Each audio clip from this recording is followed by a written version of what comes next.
안녕하세요. 강동성심병원 비만진료대사센터 가정의학과 엄윤희 교수라고 합니다. 많은 분들이 고민하고 계시는 다이어트에 대해서 알려드리려고 이렇게 영상을 준비하게 되었습니다.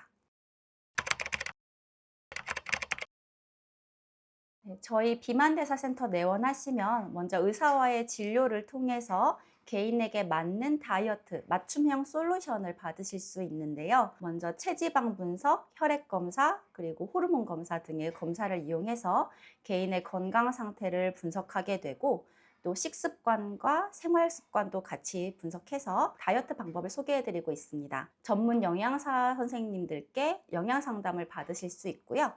필요시에는 물리치료실에서 나에게 맞는 운동요법을 소개받으실 수 있습니다. 그리고 보통 비만을 가지고 계신 분들은 여러 가지 비만에 대한 동반질환, 예를 들면 고혈압이나 당뇨, 고지혈증 같은 질환에 대한 관리도 같이 상담받으실 수 있습니다.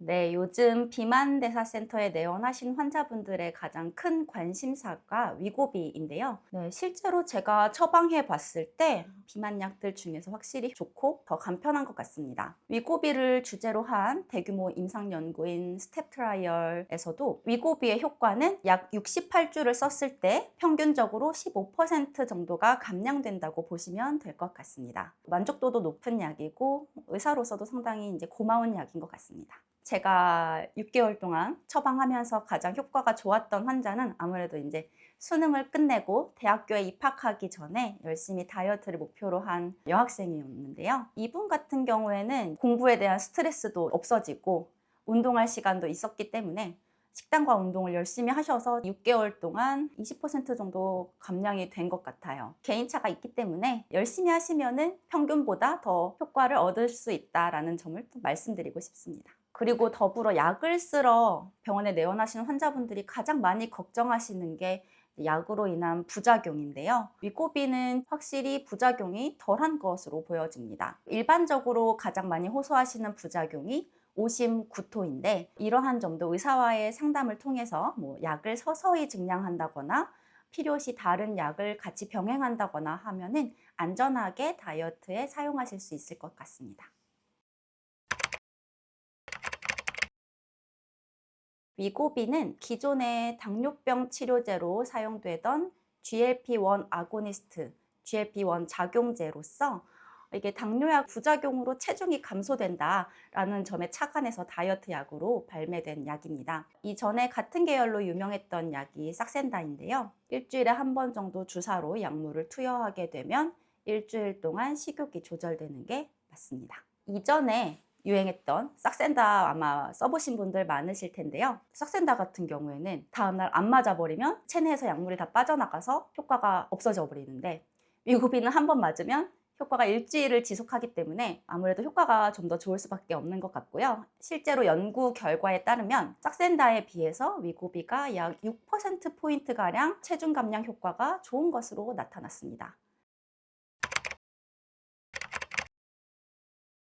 비만약제는 크게 단기간 사용 가능한 약제와 장기간 사용 가능한 약제로 나뉘는데요. 단기간 사용 가능한 약제는 평생에 12주 이상을 쓰지 않도록 권고하고 있고, 단기간 식욕을 억제해서 굶어서 살을 빼는 경우에는 요요 현상도 잘 오기 때문에 저희 비만대사센터에서는 주로 장기간 사용 가능하도록 허가된 약제를 사용하고 있습니다. 그러한 약제에는 지금 경구약 3가지와 그리고 주사제 중에서는 위고비가 있고요. 요즘 새롭게 출시되는 약들이 다 주사제 형태이다 보니 아무래도 주사에 대한 거부감이 있으신 분들에게는 좀 쓰기가 어려운 점이 있는데요. 기존에 발매됐던 경구약 같은 경우에도 식단과 운동을 병행한다면 충분한 효과를 낼 수 있습니다. 때문에 전문가와의 상담을 통해서 본인에게 적절한 약을 처방받는 것이 중요하겠습니다. 약을 끊으면서 식단과 운동도 같이 중단하게 되면 요요는 올 수밖에 없습니다. 그렇기 때문에 단기간에 굶어서 살을 빼는 것은 절대 지양해야 합니다.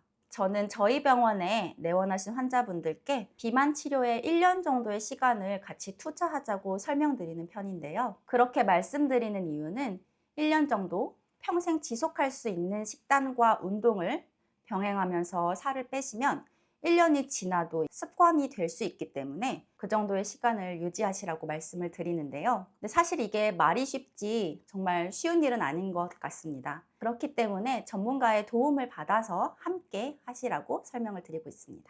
더불어 정말 한 가지 당부드리고 싶은 말씀은 요즘 SNS에 유행하는 단기간에 몇 킬로를 뺄 수 있다고 광고하는 보조약품이나 유행하는 다이어트 방법을 시도하셨다가 또 몇 킬로 빠지면 중단하고 이렇게 반복하는 습관이 요요를 정말 극대화시킬 수 있다고 말씀드리고 싶은데요. 우리가 처음에 굶어서 살을 빼면 이게 근육이 먼저 빠지기 때문에 킬로그램 수는 쭉쭉 줄어드는 걸로 보이거든요. 그런데 이제 다시 그런 유행하는 다이어트를 중단하고 다시 먹게 되면 이미 빠졌던 근육이 돌아오는 게 아니고 지방이 먼저 찌게 돼요. 그런 걸 반복하다 보면 근육은 없어지고 지방은 늘어나면서 체지방률이 증가하게 되거든요. 그렇기 때문에 유행하는 다이어트 방법을 쫓지 마시고 병원에 내원하셔서 전문가와 상담을 통해서 안전한 다이어트를 하시기를 권고드립니다. 네, 아무래도 여름에는 노출이 많아지기 때문에 많은 분들이 다이어트에 좀 더 신경을 쓰시게 될 텐데요.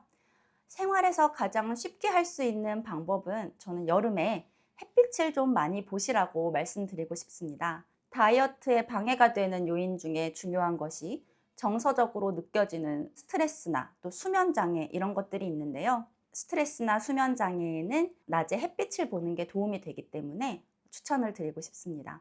여름에 12시에서 3시가 효과적으로 햇빛을 볼 수 있는 시간이어서 여름에 놓치지 않고 햇빛을 좀 보시면 좋겠다고 말씀드리고 싶고요. 다만 여름에 야외에서 땀 흘리는 운동을 하실 때에는 더운 한낮 시간은 피해 주시고 이른 아침이나 저녁 선선한 시간대에 유산소 운동을 하시고 실내 시원한 데에서 하루 1, 20분 정도를 투자해서 근력 운동을 병행해 주시면 좋을 것 같습니다. 그런데 이렇게 햇빛을 쬐고 운동을 열심히 했는데도 다이어트가 성공적이지 않을 때는 저희 강동성심병원 비만대사센터에 내원해 주시면 최대한 도움을 드리도록 하겠습니다.